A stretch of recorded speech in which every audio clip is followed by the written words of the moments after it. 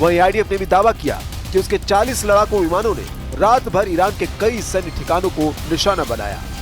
Israel ने इन हमलों की तस्वीरें जारी करते हुए दावा किया कि इन हमलों में अराक के पास एक निष्क्रिय परमाणु रिएक्टर और नतांज के पास एक परमाणु हथियार विकास स्थल शामिल है। हालांकि इजरायली हमले की वजह से किसी भी रेडिएशन की खबर को दोनों ही देशों ने इनकार किया है। 13 जून से शुरू हुए इस युद्ध में दोनों देशों को भारी नुकसान उठाना पड़ा है। दोनों ही देश के कई नागरिक एक दूसरे के हमले में मारे गए हैं। युद्ध के दौरान अब तक 600 से अधिक लोगों की मौत हो चुकी है, जिसमें से 550 से अधिक ईरानी नागरिक मारे गए हैं।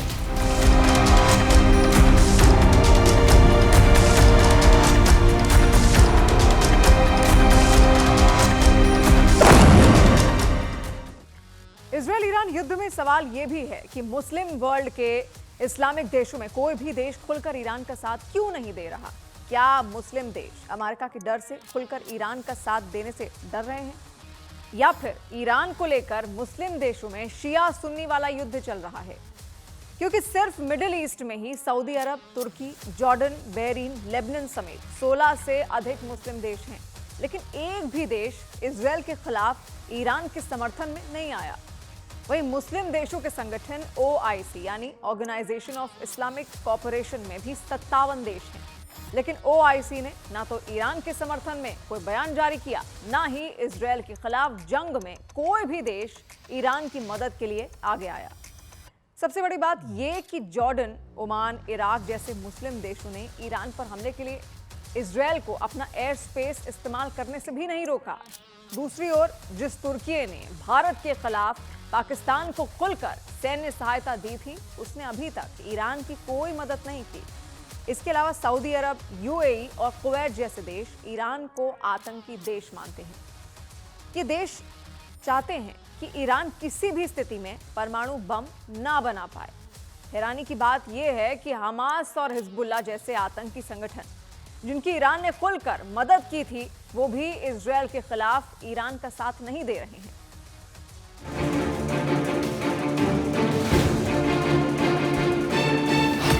मिडिल ईस्ट में अकेला पड़ा ईरान।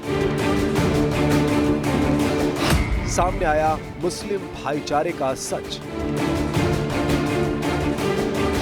जलता ईरान, मुस्लिम देशों से सिर्फ बयान। पाकिस्तान, तुर्की ने ईरान से दगा किया। इजराइल ईरान जंग में उस मुस्लिम ब्रदरहुड की पोल खुल गई है जिसको लेकर अक्सर मुस्लिम देशों की एकता का दावा किया जाता है। कहा जाता है कि धार्मिक, सांस्कृतिक और राजनीतिक कारणों से पूरा मुस्लिम वर्ल्ड एक है। जब किसी भी मुस्लिम देश पर कोई आपत्ति आती है तो पूरा मुस्लिम वर्ल्ड एक साथ खड़ा हो जाता है। लेकिन इजराइल ईरान युद्ध ने इन तमाम दावों की सच्चाई दुनिया के सामने ला दी है। इस समय जब इजराइल की तरफ से ईरान पर ताबड़तोड़ हमले जारी हैं, तो ना तो कोई मुस्लिम देश ईरान को बचाने के लिए सामने आया, ना ही किसी मुस्लिम देश ने ईरान के समर्थन में आकर इजराइल के खिलाफ युद्ध छेड़ा। उल्टे पाकिस्तान, तुर्की और जॉर्डन जैसे कई मुस्लिम देश तो इस युद्ध में इजराइल का साथ दे रहे हैं। शुरुआत में मिस्र, लेबनान और इराक जैसे ईरान के पड़ोसी मुस्लिम देशों ने ईरान के खिलाफ इजराइल के हमलों की निंदा तो की, लेकिन कोई भी खुलकर इजराइल के खिलाफ ईरान के समर्थन में नहीं आया। जब अमेरिका भी इस युद्ध में इजराइल के साथ खड़ा हो गया तो पूरा मुस्लिम वर्ल्ड खामोश है। मिडिल ईस्ट में सऊदी अरब, तुर्की, जॉर्डन, बहरीन, लेबनान समेत 16 से अधिक मुस्लिम देश हैं। फिर भी इजराइल के हमलों से ईरान में हर दिन तबाही की नई इबारत लिखी जा रही है।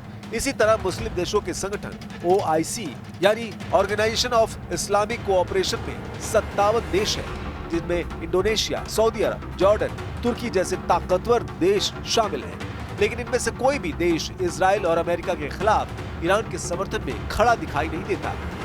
अमेरिका ने उनके मिलिट्री बेसेस बना रखे हैं, अमेरिका उनके लिए ऑयल निकालता, ऑयल रिफाइनरी करता और पूरे वर्ल्ड को इसकी सप्लाई होती है। तो वो उनको अच्छा रेवेन्यू मिल रहा है, तमाम पैसे आ रहे हैं, लग्जूरियस लाइफ जी रहे हैं, लिहाजा वो इस कंफर्ट जोन से नहीं निकलना चाहते हैं। इसी वजह से वो देखिए ईरान की मदद के लिए सामने नहीं आ रहे हैं, क्योंकि उनको लगता है अगर वो ईरान की मदद करेगा तो वो अमेरिका को एंटेगनाइज करेगा, और अमेरिका को एंटेगनाइज करेगा तो अमेरिका उनको डिफरेंट तरीके से एक्सप्लॉइट कर सकता है, चाहे पॉलिटिकली करे, चाहे इकोनॉमिकली करे, या तमाम तरीके के सैंक्शन लगाए।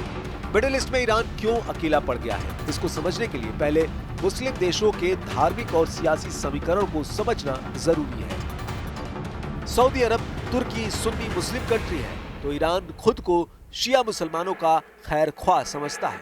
इसके अलावा इराक, सीरिया, लेबनान, जॉर्डन, फिलिस्तीन, Kuwait, Qatar, Azerbaijan, Bahrain, UAE, Oman, Yemen, मिस्र और लीबिया जैसे देश हैं, जिनमें ज्यादातर सुन्नी मुस्लिम देश हैं, जबकि इराक, बहरीन, यमन, लेबनान शिया और सुन्नी मिश्रित हैं। मिडिल ईस्ट के इन देशों के ईरान के समर्थन में ना खड़ा होने की सबसे बड़ी वजह आपसी झगड़ा बताया जा रहा है। जैसे शिया सुन्नी मुद्दे को लेकर ईरान की सऊदी अरब से ऐतिहासिक दुश्मनी रही है। दोनों देशों ने इसी तरह के विवाद के चलते 2016 में अपने राजनयिक रिश्ते तोड़ लिए थे। चीन की मदद से मार्च 2023 में दोनों देशों ने सामान्यीकरण समझौता किया था। सऊदी अरब ने भले ही ईरान से दोस्ती कर ली हो, लेकिन वो पुरानी दुश्मनी नहीं भूला है।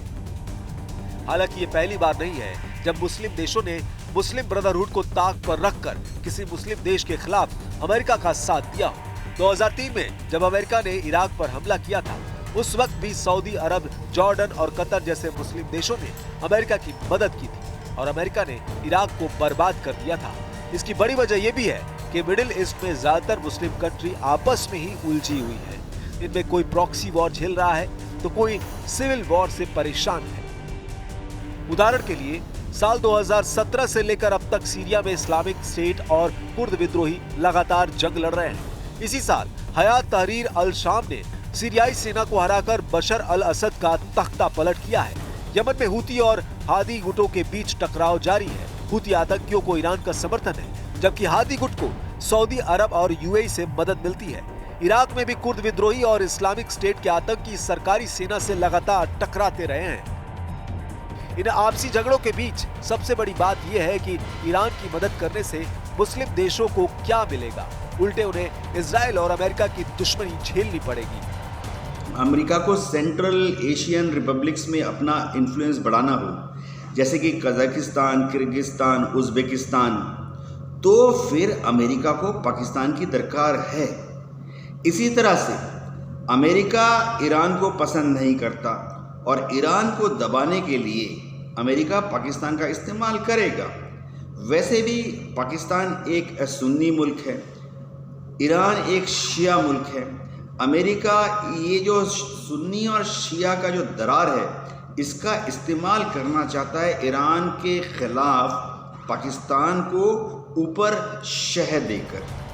ईरान को सबसे बड़ा धोखा मिला है पाकिस्तान जैसे देशों से, जिस पाकिस्तान पर ईरान ने भरोसा किया और ईरान की तरफ से ये तक दावा किया गया कि अगर इजराइल ने उस पर परमाणु हमला किया तो पाकिस्तान इजराइल पर परमाणु बम का इस्तेमाल करेगा। लेकिन परमाणु बम का इस्तेमाल तो दूर, पाकिस्तान खुलकर ईरान का समर्थन करने से भी बच रहा है। पहले पाकिस्तान के विदेश मंत्री इशाक डार ने ईरान के दावों की धज्जियां उड़ाई, फिर पाकिस्तान अमेरिका के साथ मिलकर ईरान पर किए जा रहे हमलों की रणनीति में भी शामिल हो गया, क्योंकि इजराइल अब पाकिस्तान की सीमा से सटे ईरान के इलाकों पर भी हमले कर रहा है और ये तब तक संभव नहीं है जब तक ईरान उसे अपनी जमीन का इस्तेमाल करने की इजाजत ना दे।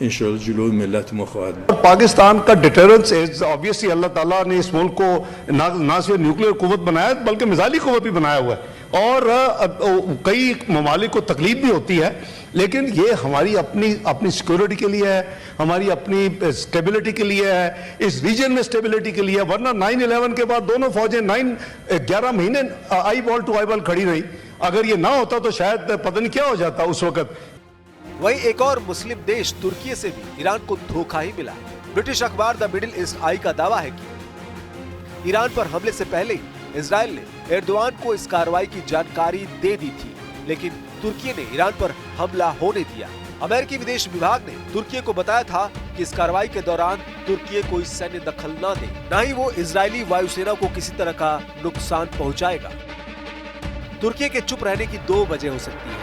पहली, एर्दोआन अमेरिका को नाराज नहीं करना चाहते। दूसरी, वो ईरान के कमजोर होने का इंतजार कर रहे थे ताकि इस्लामिक जगत में तुर्की ही सामरिक रूप से सशक्त देश बना रहे। इसी तरह जॉर्डन जैसे ईरान के दुश्मन माने जाने वाले मुस्लिम देश ने भी इजराइल का साथ दिया। 13 जून की रात जब इजराइल ईरान के बीच जंग शुरू हुई तो ईरान के लिए जॉर्डन ने अपने एयर स्पेस को पूरी तरह बंद कर दिया। पूरे देश में सायरन अलर्ट जारी कर दिया गया। जॉर्डन ने कहा कि वो अपनी राष्ट्रीय सुरक्षा से समझौता नहीं करेगा, ईरान की ओर से आने वाले किसी भी ड्रोन या मिसाइल को अपने क्षेत्र में प्रवेश नहीं करने देगा। जबकि इजराइल के लिए जॉर्डन ने ना तो अपने एयर स्पेस पर पाबंदी लगाई, ना ही उसके फाइटर जेट्स को एयर स्पेस का इस्तेमाल करने से रोका। इस तरह जॉर्डन खुलकर इस युद्ध में इजराइल का समर्थन करता दिखा। और इस वक्त बड़ी खबर इजरायल से। ईरान के खिलाफ युद्ध में अमेरिका की संभावित एंट्री से पहले इजरायल के रक्षा मंत्री इजरायल काट्ज का ये बड़ा बयान है, जहां पर इजरायल ने अधिकांश काम कर दिया है। अब जो काम बचा है उसे केवल डोनाल्ड ट्रंप ही खत्म कर सकते हैं। इजरायल के रक्षा मंत्री ने ईरान के सर्वोच्च नेता खामनेई को सीधी धमकी दी है। इजराइल कार्ड्स ने अयातुल्ला अली खामनेई को मॉडर्न हिटलर बताया। इजराइल कार्ड्स का यह भी कहना है कि आधुनिक हिटलर खामनेई को जिंदा नहीं रहना चाहिए। वो ये भी कहते हैं कि खामनेई का खात्मा ही इजराइल की ऑपरेशन राइजिंग लायन का मकसद है। तो बड़ी धमकी और सीधी धमकी इजराइल की ओर से। और देखिए, रूस ने अमेरिका को सीधी चेतावनी दी है कि अगर वो ईरान पर हमला करता है तो ये पूरे मध्य पूर्व को अस्थिर कर देगा और दुनिया को परमाणु संकट की तरफ धकेल देगा।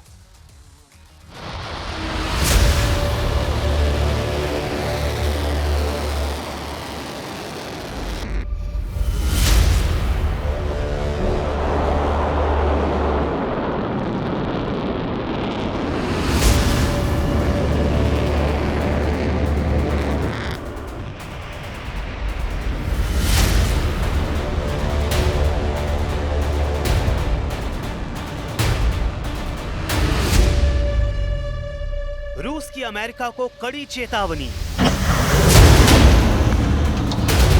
ईरान पर हमला करने की गलती न करे अमेरिका।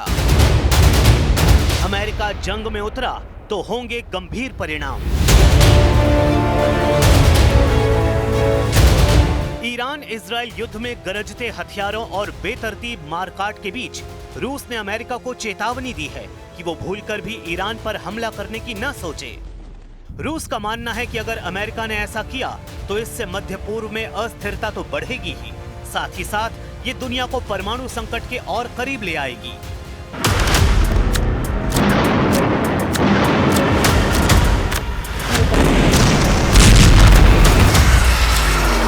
रूस ने खासतौर पर इजराइल के ईरान की परमाणु सुविधाओं पर हमला किए जाने पर चिंता जताई है और इसे वैश्विक परमाणु संकट की ओर ले जाने वाला कदम बताया है। रूस खुद भी ईरान इजराइल युद्ध में तटस्थ बना हुआ है। वो ना तो इस संघर्ष में सैन्य रूप से शामिल होना चाहता है और ना ही किसी भी पक्ष को सीधे तौर पर समर्थन देना चाहता है। रूसी उप विदेश मंत्री सेर्गेई रियाबकोव ने अमेरिका को सीधी चेतावनी दी है कि ईरान पर हमला पूरे मध्य पूर्व को अस्थिर कर देगा। अगर अमेरिका ने ईरान में सीधा हस्तक्षेप किया तो ये पूरे मध्य पूर्व को हिला देगा। मॉस्को ने वॉशिंगटन से ईरान में सीधे दखल देने से बचने की अपील की है। रूस की विदेश मंत्रालय की प्रवक्ता मारिया ज़खारोवा ने इजराइल द्वारा ईरान की परमाणु सुविधाओं पर हमलों को वैश्विक आपदा की ओर ले जाने वाला कदम बताया। इस हमले से दुनिया और परमाणु संकट के बीच मिलीमीटर की दूरी रह गई है। न्यूक्लियर फैसिलिटीज पर हमले हो रहे हैं। अंतर्राष्ट्रीय परमाणु एजेंसी ने इस नुकसान की पुष्टि की है। पूरी दुनिया कहां है पर्यावरणविद और वैश्विक समुदाय? क्या उन्हें लगता है कि रेडिएशन की लहरें वहां नहीं पहुंचेंगी? याद कीजिए 2011 में जापान के फुकुशिमा परमाणु हादसे में क्या हुआ था। दिल्ली में पिछले 2 दिनों से उमस तो है, लेकिन भीषण गर्मी से राहत है। हालांकि मौसम अभी ठीक है, लेकिन देश के कई राज्यों और इलाकों में अभी से बारिश और बाढ़ ने लोगों की मुश्किलें बढ़ा दी हैं। कहीं सड़कों पर लबालब पानी भरा है तो कहीं पानी ने पूरे गांव को ही बंधक बना दिया है।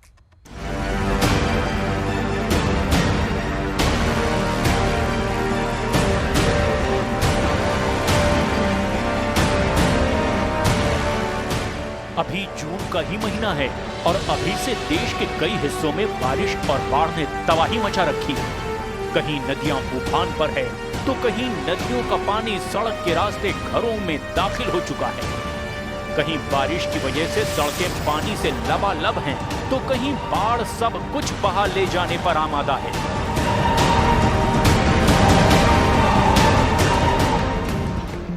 बाढ़ की ये तस्वीरें राजस्थान के बांसवाड़ा की है, जहां अचानक आई बाढ़ ने एक ट्रैक्टर को अपनी चपेट में ले लिया।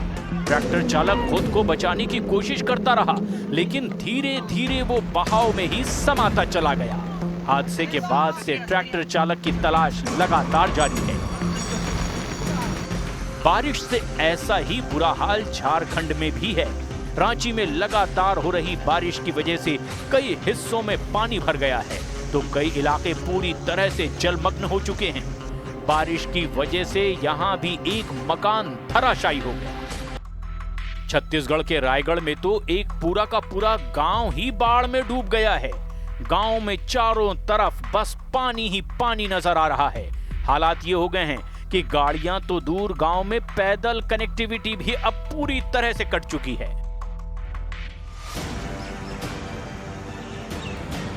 गुजरात के गांधीनगर में लगातार हो रही बारिश का पानी अब अंडरपास में भर चुका है, जिसने वहां की ट्रैफिक को बुरी तरह से बर्बाद कर दिया है। और इतना ही नहीं, इस दौरान एक अंडरपास में तो कार ही फंस गई, और फंसी ही नहीं बल्कि पूरी तरह से वहां डूब गई। बाद में पानी निकालकर कार को बाहर निकालने का काम शुरू किया गया। गुजरात के अहमदाबाद का हाल भी इससे अलग नहीं है। यहाँ भी ज्यादातर इलाकों में पानी भरा हुआ है और लोगों को खासी दिक्कतों का सामना करना पड़ रहा है। तस्वीरें महाराष्ट्र की भी कुछ अलग दिखाई नहीं दे रही। महाराष्ट्र के कई इलाकों में लगातार बारिश हो रही है, जिसने लोगों की परेशानियां और ज्यादा बढ़ा दी है। कुछ इलाकों में तो घरों का निचला हिस्सा ही पानी में डूब गया है। वहीं कई इलाकों में जल भराव की वजह से लोगों का घरों से बाहर निकलना भी मुश्किल हो गया है। और अगर कुछ लोग काम की वजह से घर से बाहर निकल भी रहे हैं, तो उनका सामना सड़कों पर भरे लबालब पानी से हो रहा है, जो उनकी मुश्किलों में और ज्यादा इजाफा कर रहा है। कुल मिलाकर देश के कई राज्यों में अभी से हालात कठिन होते जा रहे हैं, जबकि मानसून के पूरी तरह से आने में भी अभी वक्त है। महाराष्ट्र के कई हिस्सों के लिए मौसम विभाग ने बारिश का येलो अलर्ट जारी कर दिया है।